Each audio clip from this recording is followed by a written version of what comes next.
সারা দেশের মতো খুলনাতেও যথাযোগ্য মর্যাদায় পালিত হচ্ছে আন্তর্জাতিক শ্রমিক দিবস।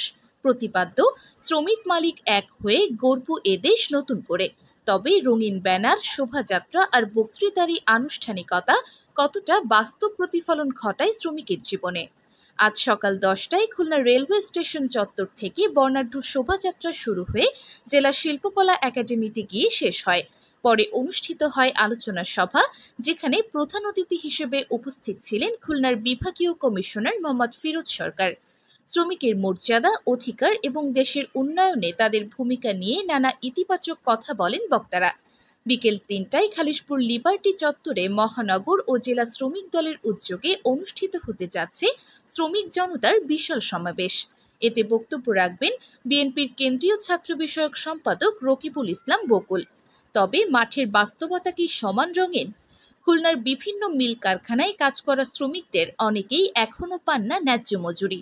অনেক প্রতিষ্ঠানে নেই ঠিকঠাক কর্মচুক্তি, নেই শ্রমিকদের স্বাস্থ্য সুরক্ষা বা নিরাপদ কর্মপরিবেশ।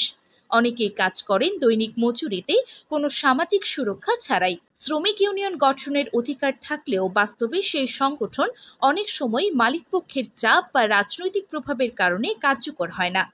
অধিকার আদায়ে প্রয়োজন বাস্তব উদ্যোগ।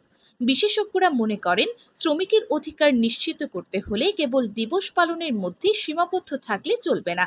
দরকার কঠোর মনিটরিং, শ্রম আইন বাস্তবায়ন, ট্রেড ইউনিয়নকে শক্তিশালী করা এবং মালিকদের সামাজিক দায়বদ্ধতা নিশ্চিত করা। মে দিবস একটি প্রেরণার দিন, তবে তা কেবল আনুষ্ঠানিকতায় সীমাবদ্ধ থাকলে শ্রমিকের জীবন বদলাবে না। এখন সময় প্রতিশ্রুতি থেকে বাস্তবে ফিরে আসার।